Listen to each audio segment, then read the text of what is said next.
안녕하세요. 신문 비교해주는 남자 신민왕의 시지프스 이호른입니다. 오늘은 MB정부의 무상보육 폐지에 관한 기사를 살펴보도록 하겠는데요. 기사를 살펴보기 전에 먼저 무상보육 폐지가 어떻게 이루어진 것인지 대략적인 내용을 설명해 드리도록 하겠습니다.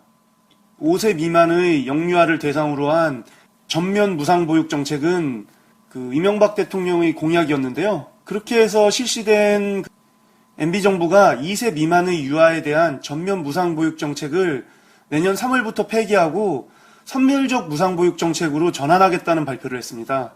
정책 변화에 따라 소득 상위 30%, 이 소득 상위 30%는 3인 가정을 기준으로 했을 때는 454만원의 소득이고요. 그 다음에 4인 가정을 기준으로 했을 때는 524만원의 소득입니다. 이 소득 상위 30%의 가구는 보육비 전액 지원 대상에서 제외되고요. 나머지 소득 하위 70%의 가구는 월 20만원에서 월 20만원 미만의 보육수당을 현금으로 지급받게 됩니다. 그리고 전업주부의 보육원 이용을 전일제에서 반일제로 차등 지원하도록 정책이 변화됐습니다. 그럼 이제 기사를 한번 살펴보도록 하겠습니다. 먼저 조선일보의 기사인데요. 9월 25일자 기사입니다. 박근혜 2세 미만 무상보육 약속 지켜야... 정부 방침 반박이라는 제목의 기사입니다. 이 기사는 새누리당 박근혜 대선 후보의 복지정책이 거짓이 아님을 강조하는 그런 좀 요지의 기사인데요. 그러니까 박근혜 새누리당 대표가 MB정부의 무상보육 정책 철회 방침을 갖다가 수용할 수 없다는 의사를 밝혔다는 내용을 갖다 이제 소개한 기사입니다. 새누리당은 이 문제를 두고 정부와 오랫동안 논의해왔으며 관철시키고자 노력해왔지만 전체가 반영되지는 못했다. 상위 30%에 해당하는 분들도 다 빠듯하게 살아가는 젊은 부부로서 지원이 필요하다. 새누리당이 약속한 바를 지킬 수 있도록 이제 국회 차원에서 노력하겠다. 라고 말하면서 이제 MB정부가 전면 무상보육 정책을 폐지했어도 끝까지 이 무상보육 정책이 이루어지도록 노력하겠다는 말을 했다고 합니다.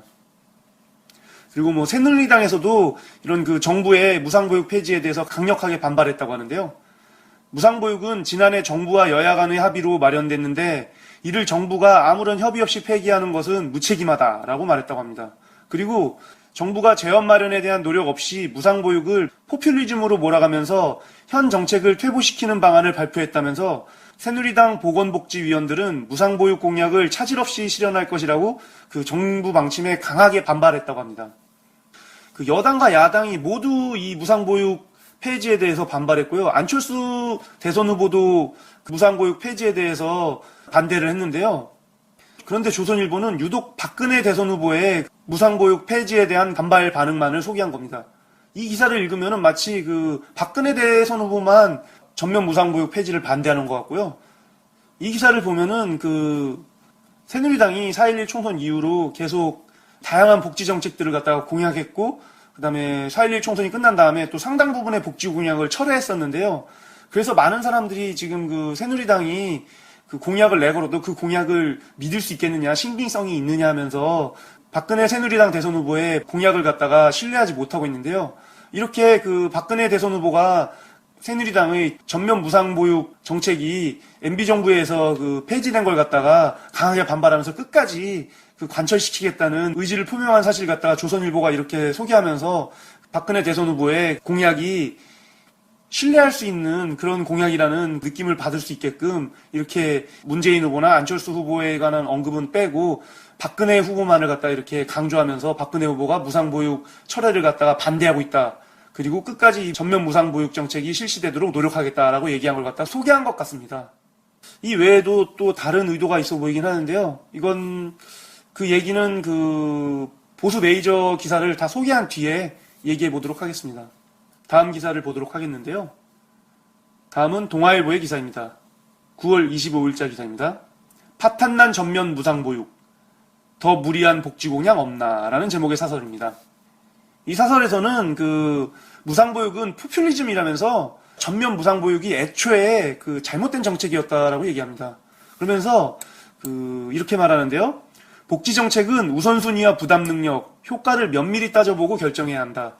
국제통화기금 IMF는 최근 선별적 복지 확대와 넓은 세원 확보를 공고했다. 앞으로 한국은 복지를 더 확충해야 하지만 보편적 무상복지는 재정 건전성을 결정적으로 위협할 수 있다. 이렇게 말하면서 이제 IMF에서도 우리나라에게 보편적 복지가 아닌 선별적 복지를 권했는데 왜 보편적 복지를 하려고 그러느냐. 선별적 복지로 바꿔라. 그게 맞다라고 이렇게 얘기하고 있는 것입니다. 지금 단골 선거 공약으로 등장하는 무상의료나 반값 등록금, 사병 월급 인상 등도 분명한 재정 뒷받침 없이 정책화할 경우 어떤 결과를 낳을지 뻔하다. 대선을 앞두고 복지 포퓰리즘이 더 기승을 부릴 것으로 전망된다. 전면 무상보육보다 더 무리한 공약이 없는지 반드시 따져봐야 한다. 라고 이렇게 마무리 짓는데요.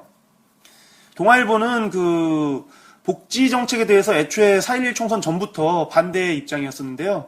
이렇게 전면 무상보육 정책이 폐지되자 기다렸다는 듯이 이제 복지 포퓰리즘을 갖다가 막아야 된다면서 다른 복지 정책들도 다시 전면 검토해봐야 된다. 이런 발언을 하고 있는 것입니다. 복지 정책이 너무 커지면은 나라가 망한다는 보수 세력들의 입장을 갖다가 그대로 대변한 기사라고 할 수 있는 거죠. 다음 기사를 보도록 하겠습니다. 다음은 중앙일보의 기사입니다. 9월 25일자 기사인데요. 2세 미만 무상보육, 감당할 수 없으면 철회하라 라는 제목의 기사입니다. 애초 정부는 하위 70%까지만 무상보육을 제공하고 상위 30%는 배제했어야 했는데 지난 총선을 앞둔 국회가 혜택 범위를 전체로 확대하면서 문제가 불거졌다. 소득이나 실제 수요와 무관하게 보육시설에만 보내면 정부가 보육비를 지원하는 현 제도는 애초 불필요한 복지 수요를 낳을 수밖에 없었다. 전면 무상보육 정책 시행으로 집에서 키우던 2세 미만 유아 7만 명이 보육시설로 몰려 나오면서 시설과 예산이 모두 부족한 상황에 이른 것은 어찌 보면 당연한 결과이다. 이번 사태는 복지정책 개발에서 타당성, 효율성과 재정 마련 방안 등을 충분히 고려하는 것이 얼마나 중요한지를 잘 보여준다.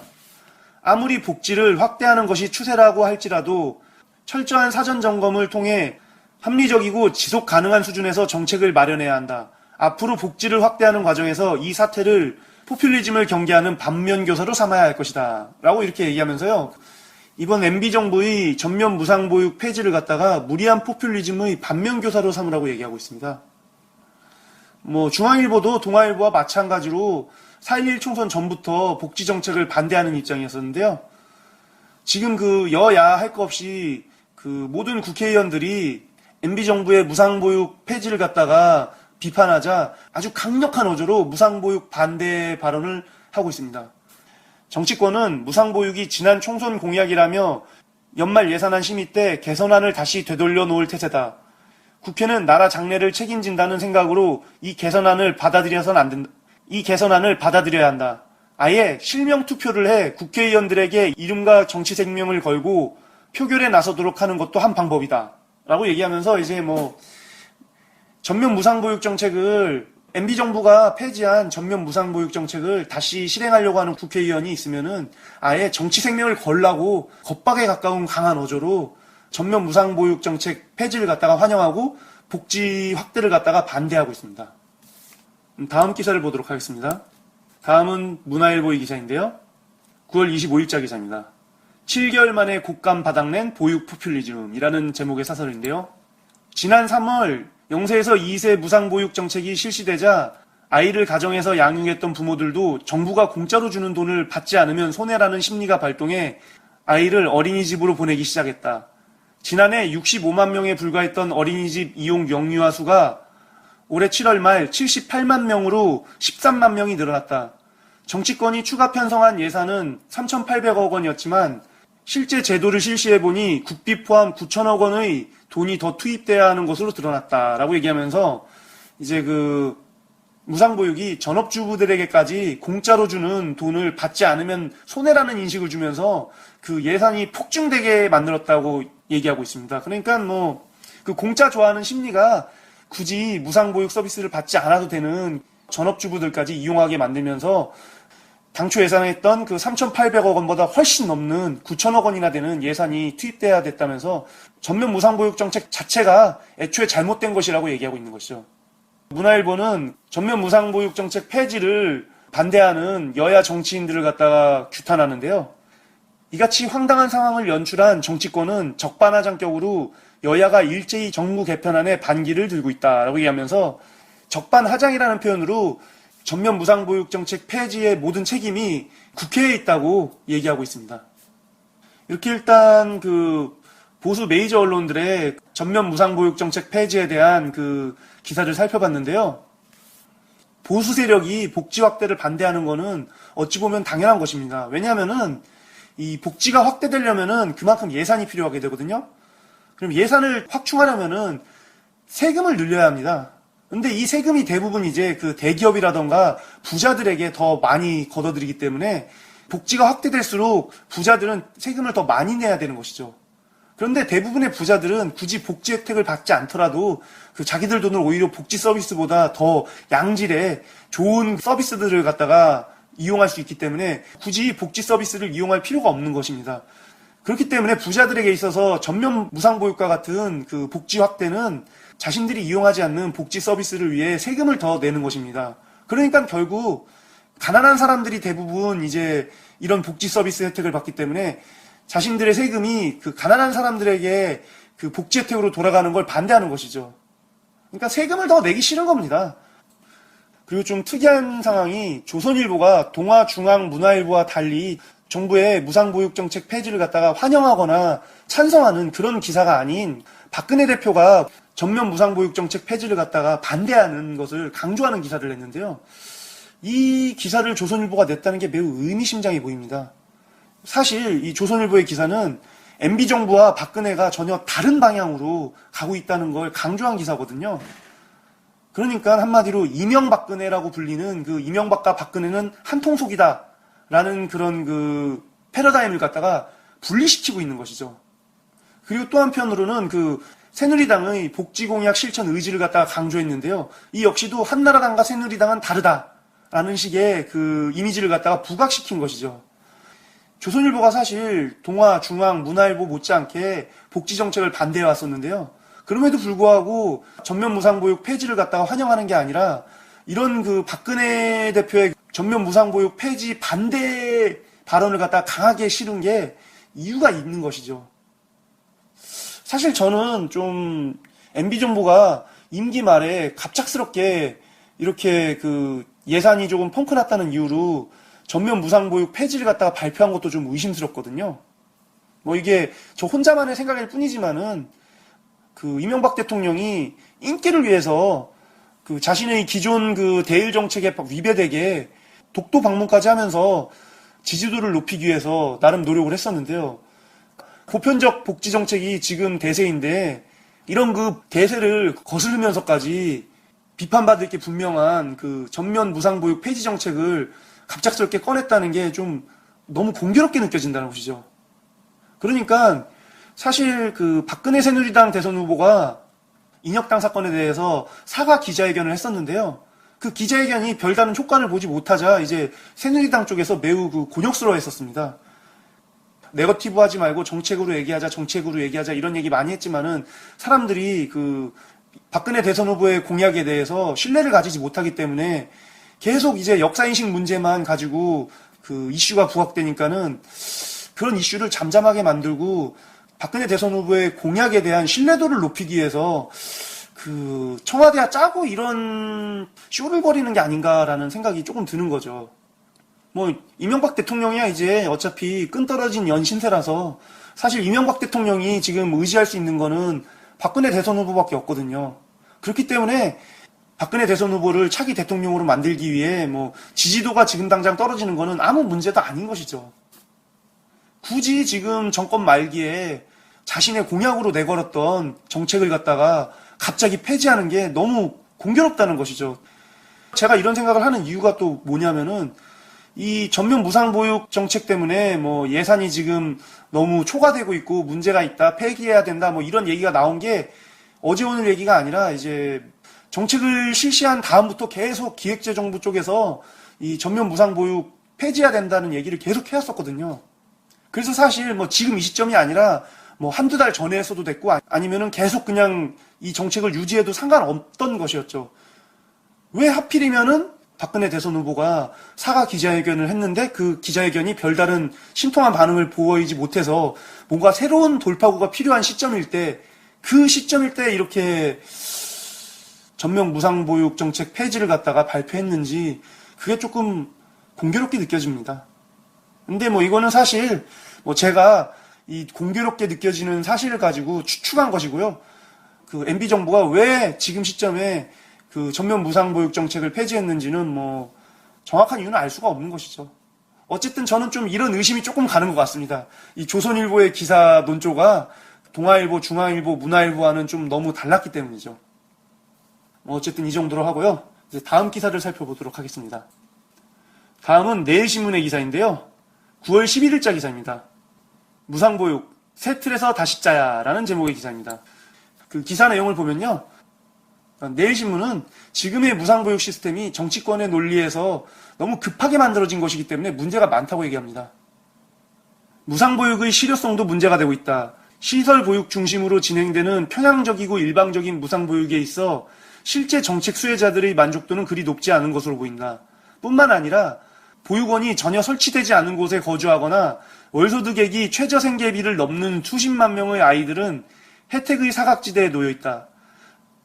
이제 뭐 그 무상보육 정책 자체가 이제 너무 시설 중심의 그 시설보육 중심으로만 이루어지다 보니까는 보육시설이 있지 않은 사각지대에 있는 사람들은 전혀 혜택을 받지 못하고 있다는 걸 강조하는 거죠. 그러니까 뭐 이제 서울 같은 경우 보육원이 주변에 많으니까 상관없는데 뭐 지방 소도시나 아니면은 뭐 면 이런 곳 같은 경우는 이제 보육시설이 없어서 전혀 혜택을 받지 못하니까는 이게 불공평하다는 겁니다. 그래서 이제 그 내일신문은 이 전면 무상보육 정책을 갖다가 시스템을 다시 구축하자고 얘기합니다. 무상보육과 같은 중요한 제도는 국가 백년대계를 위한 국가의 기본 경영 철학 차원에서 바라볼 필요가 있다. 따라서 처음부터 기초 설계가 매우 중요한데 우리는 그렇지 못한 것 같다.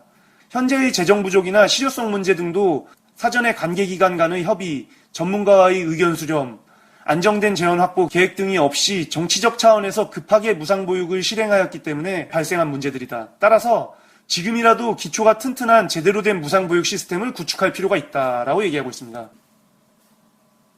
지난 4.11 총선에 사실 뭐 전혀 예상치도 못하게 새누리당이 복지공약을 막 하기 시작하면서 뭐 여야 할 거 없이 모두가 복지공약을 전면에 내걸었었거든요. 그렇기 때문에 이제 정치권에서 복지공약을 내걸고 복지공약을 실시하기 위해서 너무 한꺼번에 강하게 밀어붙이다 보니까는 제대로 된 계획이나 이런 게 좀 부족한 상태에서 그냥 무작정 전면 무상보육을 실시했기 때문에 이런 문제들이 발생했다는 것이죠. 그러니까는 보편적 복지정책 자체는 방향성이 맞는 것인데 이게 기초 설계가 제대로 안 된 상태에서는 여러 가지 문제가 있으니까는 그 기초 설계를 튼튼히 해서 시스템을 재구축하자는 얘기입니다. 보수 언론에서 전면 무상보육 정책을 폐지하고 뭐 보편적 복지를 갖다가 선별적 복지로 바꿔야 된다 이런 얘기를 한 것과는 달리 이제 그 보편적 복지가 방향은 맞지만은 지금의 시스템이 잘못된 거니까 시스템만 바꾸자는 얘기입니다. 다음 기사를 보도록 하겠는데요. 다음은 한국일보의 기사입니다. 9월 25일자 사설인데요. 보육지원 개편, 실천 과정이 중요하다라는 제목의 사설입니다. 이 사설은 지금의 무상보육 정책은 졸속이라 문제가 많지만 중단하지 말고 보완해서 계속 추진하자는 내용의 사설입니다. 내일신문의 사설과 비슷한데요. 그런데 좀 특이할 점은 이제 이 무상보육이 단순히 무상보육에서만 끝나지 않는다는 점을 강조하고 있습니다. 보육복지야말로 단순히 그것에 그치지 않고 저출산, 일과 가정의 양립, 여성의 사회참여 확대로까지 이어지기 때문에 매우 중요하다라고 얘기하면서 이제 이렇게 저출산 문제나 그 일과 가정의 양립 또 여성의 사회참여 이런 문제와 연관된 것이기 때문에 단순히 그냥 그 보육 정책의 일환으로만 보지 말고 이런 사회 문제를 모두 포괄하고 있는 이런 정책으로 보고 전면 무상보육 정책을 갖다가 그 튼튼하게 다시 재구축해서 실시하자는 그런 내용의 사설입니다. 다음 기사를 보도록 하겠는데요. 다음은 경향신문의 기사입니다. 이 기사는 사실 최근 기사가 아니라 그 4.11 총선 전에 이제 나왔던 기사인데요. 제가 이 기사를 갖다가 매우 좀 인상 깊게 봤던 기억이 있어서 오늘 좀 다시 한번 소개해드리고 싶어서 선택했습니다. 경향신문 3월 26일자 기사인데요. 양육지원 정책 큰 그림이 필요하다라는 제목의 기사입니다. 이 기사는 아까 내일신문에서 설명했던 그 시설 중심의 지금 그 보육 서비스가 잘못됐다는 걸 얘기하고 있습니다. 우리나라의 보육 정책은 사실상 부모들에게는 시설 보육 서비스 이용 외에는 다른 선택의 여지가 없다. 시설 중심의 보육 서비스에만 지원이 집중되면 보육시설을 이용하지 않거나 이용하기 어려운 가족들은 국가로부터 아무런 지원을 받을 수 없는 문제가 생긴다. 이러한 문제점 때문에 프랑스, 핀란드, 노르웨이, 네덜란드 등 선진국에서는 다양한 양육 지원 서비스를 제공하고 있다. 양육 지원 정책의 세계적인 흐름은 시설 중심의 보육 서비스 지원 정책과 함께 부모가 가정 양육수당, 가정 내 개별 양육 서비스, 아동수당 등 여러 선택 가능한 양육 서비스를 동등하게 지원하는 방식으로 제도화되고 있다.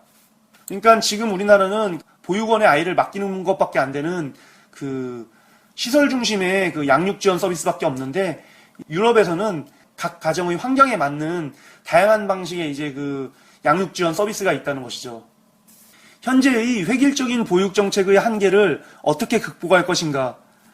우선 지역 내 양육 지원 서비스의 강화 및 다양화가 필요하다. 특히 전업주부나 조부모 등 실질적으로 양육을 전담하는 가족들이 이용할 수 있는 서비스 네트워크의 활성화가 필요하다. 예를 들면 양육지원 포털, 주민자치센터, 지역도서관, 건강가정지원센터 등을 활용하여 육아정보, 놀이공간, 교류공간 등을 제공하는 등 전문적인 양육지원 인프라 구축에 나서야 한다.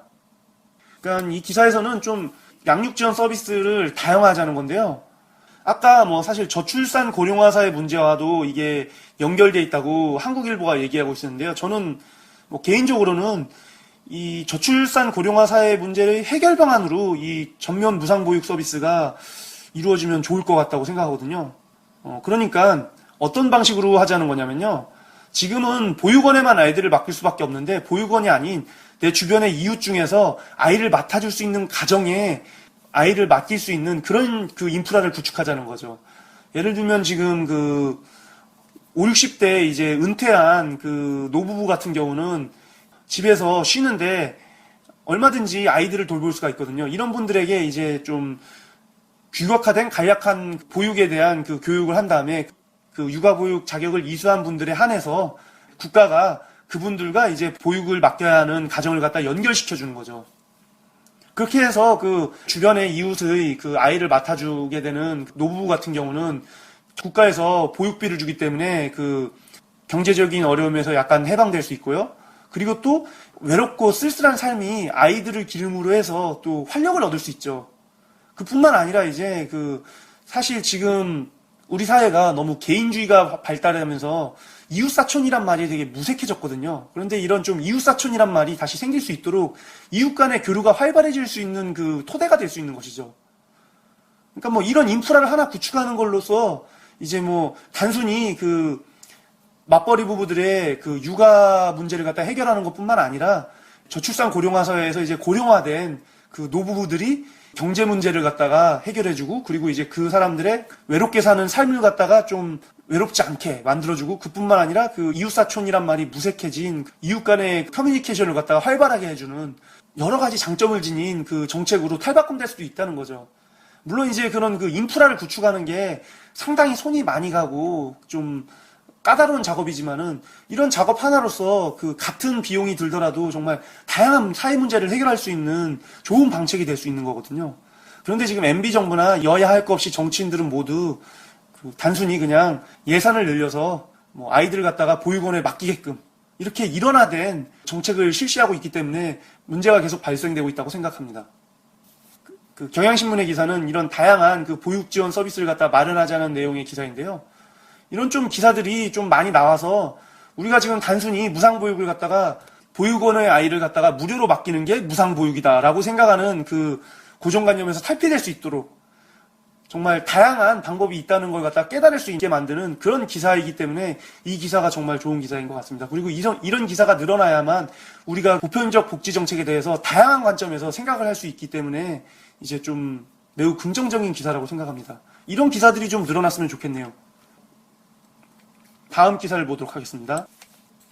다음은 그 보수 마이너인 뉴데일리의 기사인데요. 재앙이 된 무상보육이란 제목의 기사입니다. 이 제목만 봐도 정말 뉴데일리스러운데요. 그 무상보육을 갖다가 재앙이라고 얘기하고 있습니다. 무상복지 정책이 대세라며 여야가 앞다투어 무상복지만이 능사인 양 정책을 들고 나왔다.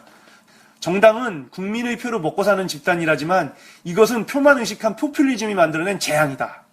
대한민국 국민은 공짜는 양잿물도 마신다는 속담이 있듯이 2세 미만 전면 무상보육 실시로 보육원에 보내면 돈을 준다는 소식이 알려지면서 그동안 보육시설에 보내지 않던 부모들도 당연히 아이들을 보육시설에 보내기 시작하면서 시설도 부족하고 예산도 부족해지는 현상이 일어나고 있다. 라고 얘기하면서요. 뉴델리는 이제 대한민국 국민들이 근성이 공짜를 너무 좋아하기 때문에 이 보편적 복지 정책을 실시하면 너도 나도 다 이제 막 보편적 복지를 이용하겠다고 난리가 나면서 예산이 부족해질 수밖에 없다고 보편적 복지를 갖다가 비판하고 있습니다. 그러면서 무상보육을 중단하게 된 책임을 이제 얘기하는데요. 무상보육을 중단한 책임이 누구에게 있느냐고 이제 얘기하는데요. 무상보육 중단의 위기는 정부의 주장을 무시하고 무리하게 정책을 추진한 여의도 국회 탓이다.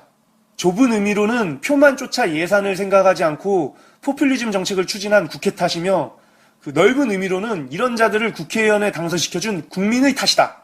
라고 얘기하면서 이제 이 전면 무상보육 정책 폐지가 그런 정책을 실시하게 만든 국민의 탓이라고 얘기하고 있습니다. 이 말은 마치 보편적 복지를 지지하는 국민들이 매우 어리석은 국민이고 그런 국민들이 이런 전면 무상보육 정책 폐지를 낳게 만든 원흉이라고 얘기하는 것 같죠. 뉴데일리 기사는 그냥 제목에서 알 수 있듯이 무상보육은 재앙이다 라는 게 핵심인 것 같습니다. 다음 기사를 보도록 하겠는데요. 다음은 진보 마이너인 미디어 오늘의 기사입니다. 이 기사는 8월 14일에 나왔던 기사인데요. 지금 시점에 매우 한번 좀 읽어볼 만한 기사라서 소개하도록 하겠습니다. 증세 없는 복지국가? 민주당 뭐 하자는 건가? 라는 제목의 기사입니다. 이 기사는 오건호 글로벌 정치경제연구소 연구실장과의 인터뷰를 기사화한 기사인데요. 인터뷰별로 카테고리가 있는데요. 먼저 첫 번째는 우리나라 기업의 법인세 부담이 높다고? 라는 제목의 카테고리입니다. 이 카테고리에서는 우리나라 기업의 조세 부담률은 낮다. 기업의 부담은 두 가지다. 법인세와 사회보험료다. 법인세는 국제 기준으로 보면 OECD 평균 수준이다. 평균세율은 그런데 실효세율은 굉장히 낮다. 더 올려야 한다. 그리고 또한 전반적으로 모든 기업들이 사회보장 기여도가 굉장히 낮다. 라고 얘기하고 있습니다. 여기서 평균세율은 OECD 평균인데 실효세율은 굉장히 낮다고 얘기했는데요. 이 실효세율이 뭐냐면요. 평균세율 같은 경우는 GDP 기준으로 해서 법인세 부담을 보는 거고요. 이제 실효세율은 기업이 자기가 낸 이익 중에서 얼마만큼을 법인세로 내고 있느냐를 따지고 있는 것입니다. 그러니까 GDP 기준으로 보면은 이제 기업이 아닌 일반 국민들까지 다 모두 포함해서 이제 총생산량으로 계산을 하다 보니까는 기업이 그냥 법인세를 적정하게 내고 있는 것처럼 보이는 것이죠. 그런데 실질적으로 이제 기업이 얻는 이익에 비해서 세금을 얼마나 내고 있느냐를 따지고 보니까는 OECD 평균 이하로 낮게 내고 있다는 것이죠. 그렇기 때문에 이제 우리나라가 일단 보편적 복지 정책을 실시하려면은 먼저 세금을 적게 내는 기업들에게 세금을 더 많이 받아야 된다는 얘기를 하고 있는 것입니다. 다음 카테고리는 민주당, 새누리당 찔끔 증세, 복지 공약 다 어디 갔나라는 제목의 카테고리인데요. 여기서 이제 보편적 복지를 하려면은 증세를 해야 되는데 이제 민주당이나 새누리당이나 다 증세를 별로 하지 않고 있다라고 이제 비판하고 있습니다. 민주당 증세안은 다 합치면 연 5조 원 정도가 된다. 연 5조 원이면 우리나라 GDP가 1300조니까 GDP 대비 0.4% 정도를 증가시키는 거다. 우리나라 조세 부담률이 지금 GDP 대비 19%대이고 OECD 평균이 지금 24% 정도니까 5% 정도의 격차가 나는데 달랑 5조 원만 늘리겠다는 거다. 그러니까 이 말이 뭐냐면요. 지금 OECD 국가들의 평균적인 복지 수준을 지금 우리가 만드는 게 목표잖아요. 그런데 OECD 국가들이 이제 이런 평균적인 수준의 복지 정책을 갖다가 실시할 수 있는 거는 우리나라보다 무려 GDP 대비 5%나 더. 이렇게 5%라고 하면 작게 보이지만 우리나라가 19%인데 이제 24%니까는 거의 우리나라에서 걷고 있는 것보다 세금을 20% 정도는 더 걷고 있다는 거죠. 그렇게 20%나 세금을 많이 걷고 있기 때문에 그렇게 걷어낸 세금으로 보편적 복지에 사용을 하고 있는데 지금 우리나라는 세금을 늘리진 않은 채 보편적 복지 정책만 계속 남발하고 있다는 겁니다. 민주당이나 새누리당이나 다 복지 정책을 하겠다고 많은 공약들을 내걸었는데 그 공약을 실천할 당장 예산이 없는데 뭘로 실시할 거냐는 거죠.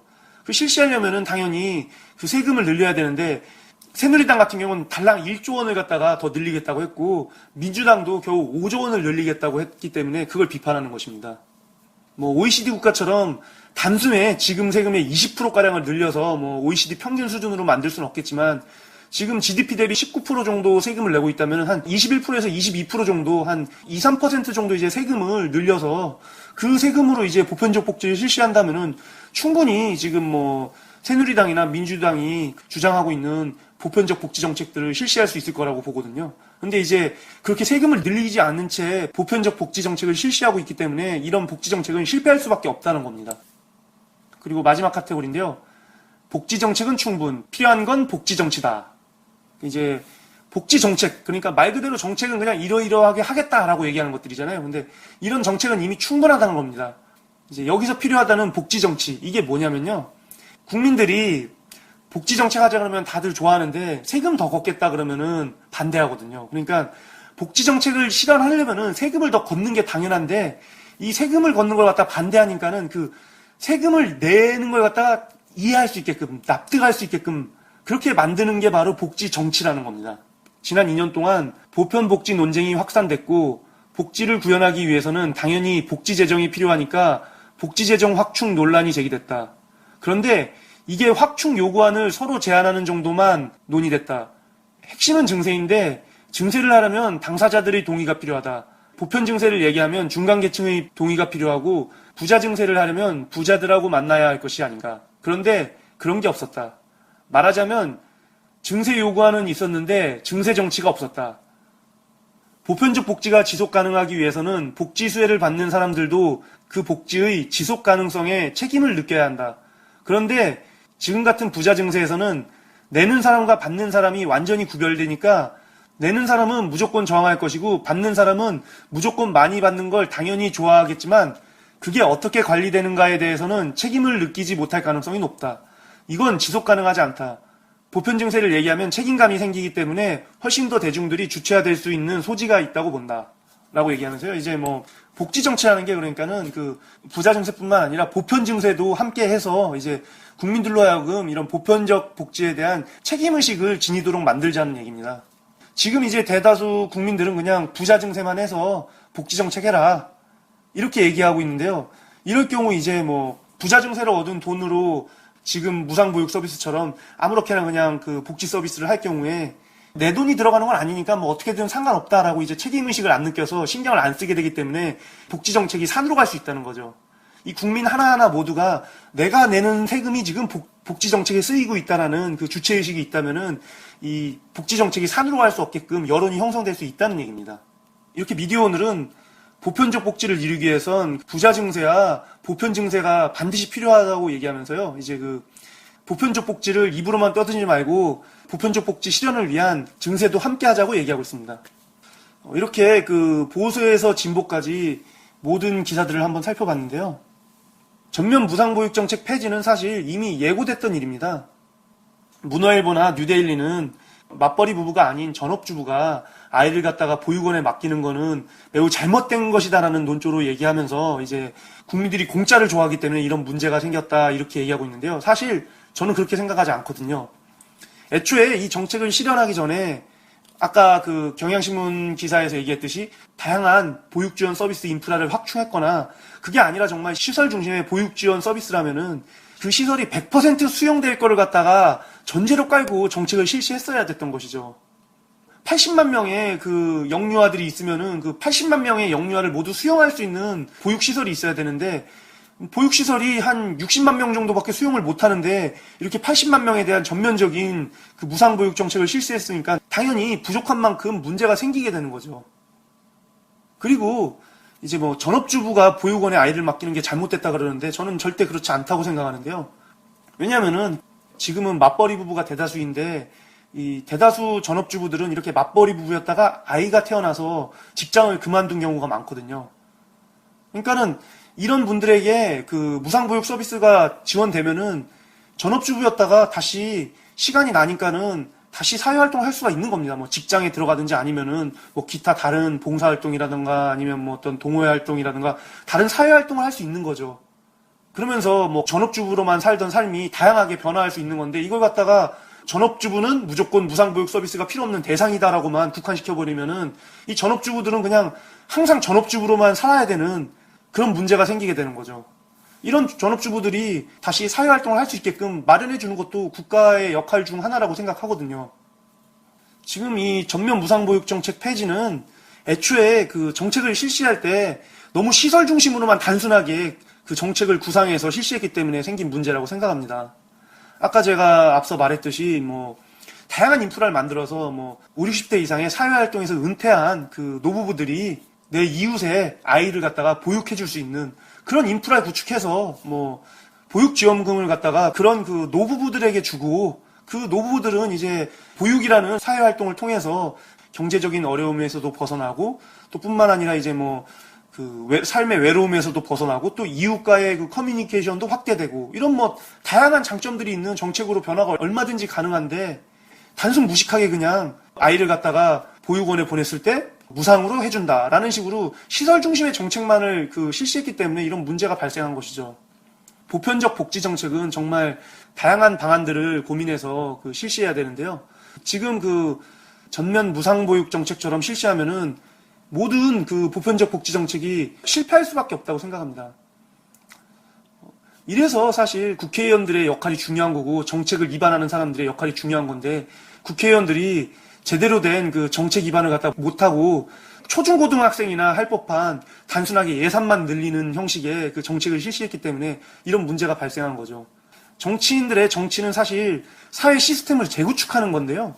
이 사회 시스템 재구축이 얼마나 중요하냐면요. 뭐 간단하게 예를 든다면은 제 나이 또래 분들, 그러니까 뭐 한 20대 후반, 30대 초반 분들이면은 옛날에 그 은행에 번호표가 생기기 전에 그 은행이 어땠는지를 갖다가 기억하실 거라고 생각하는데요. 이 번호표 기기가 생기기 전에 은행은 사람들이 대부분 그 창구 앞에서 줄을 서 있었습니다. 그리고 그때는 사실 뭐 자동 현금 지급기 같은 게 거의 없던 시절이거든요. 그래서 뭐 예금을 하거나 예금을 인출하거나 할 때도 은행에 가서 은행 창구에 줄을 막 길게 섰습니다.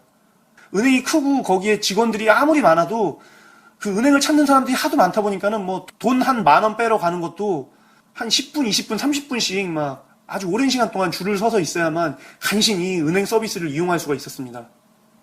은행이 아무리 넓어도 막 많은 사람들이 줄 서 있고 계속 기다리고 하다 보니까는 불편하고 답답하고, 그런 공간이 사실 옛날엔 은행이었죠. 그런데 이런 은행이 이제 번호표 뽑는 기기와 이제 현금 자동 지급기, 이 두 가지가 만들어지면서 완전 싹 변해버렸죠. 이제 은행 창구 직원도 줄고, 그 다음에 줄어든 인원만큼 이제 뭐 단순한 현금 입금이나 출금 내지는 뭐 계좌이체 같은 경우는 그 자동 현금 지급기를 갖다 사람들이 이용하고, 그 외의 서비스는 이제 창구에 가는데, 그 창구에 가서 서비스를 이용하는 것도 줄을 서지 않고 번호표를 뽑아서 대기하기 때문에 뭐 은행에 비치된 잡지나 책 같은 걸 읽으면서 여유 있게 기다리다가 자기 차례가 되면 가서 서비스를 받기 때문에 은행이 매우 쾌적해진 거죠. 만약 이렇게 뭐 자동 현금 지급기나 번호표 지급기를 갖다가 만들 생각을 하지 않고 은행을 쾌적하기 위해서 단순히 은행을 더 크게 만들고 은행 창구 직원을 늘린다 하면은 정말 한도 끝도 없이 돈이 들어가죠. 근데 그렇게 아무리 해봤자 은행을 찾는 사람은 무조건 줄을 서서 막 10분, 20분, 뭐 아무리 적어도 5분 이상은 뭐 줄을 서서 기다릴 수밖에 없고, 줄을 서서 기다린다는 것 자체가 스트레스고, 또 이제 사람들이 줄을 길게 늘어설 공간을 마련해야 되니까 은행은 더 규모가 커져야 되고, 거기다가 또 은행 창구 직원들도 많이 있어야 되니까 인건비는 인건비대로 나가고, 인건비와 부동산비는 많이 나가는데 그 사람들은 전혀 쾌적함을 느끼지 못하고 그냥 뭐 계속 불편할 뿐이죠. 이런 식으로 지금 진행되고 있는 게 사실은 지금의 전면 무상보육 정책이라고 저는 생각합니다. 지금 우리가 전면 무상보육 정책과 같은 보편적 복지 정책에는 은행 현금 지급기나 번호표 기기 같이 시스템을 매우 편리하면서도 유용하게 바꿔줄 수 있는 혁신적인 시스템이 필요하다고 생각합니다. 그런 시스템을 만들려면 단순히 예산이 얼마 필요하고 이런 것뿐만 아니라 정말 현장에 종사하고 있는 사람들과 하나하나 다 다가가서 얘기하거나 공청회를 열어서 토론하거나 이런 다양한 방법들을 갖다가 토론을 통해 만들어서 장단점을 시뮬레이션 해보고, 그러면서 다양한 과정을 거쳐서 정말 오랜 시간 끝에 만들어낼 수 있는 건데, 지금처럼 그냥 보편적 복지 하겠습니다, 복지 정책 하겠습니다 하고 뭐 갑자기 우르르 몰려와서 하루아침에 복지정책을 뚝딱뚝딱 만들고 사라지는 그런 방식으로는 절대 제대로 된 복지정책을 만들 수 없다는 거죠. 그렇기 때문에 이번 그 MB정부의 전면 무상보육정책 폐지를 진짜 반면교사 삼아서 우리는 이제 다음부터는 그 모든 보편적 복지정책에 대해서 이렇게 주먹구구식으로 실시하는 게 아니라 은행의 번호표기기나 현금 지급기 같이 정말 실용적이고 편리하고 그러면서도 정말 실속 있는 그런 정책을 만들기 위해서 각계각층의 사람들과 많이 토론하고 의견 수렴을 해서 정책을 신중하게 만들어 나가는 그런 과정이 필요하다고 생각합니다. 이런 과정을 만들기 위해서는 사실 정치인들이 그런 그 과정을 만들어 나갈 수 있을 만큼 성숙해져야 되는데요. 지금 대한민국 정치인들에게서 그런 성숙함을 기대하기가 참 힘든 게 안타깝네요.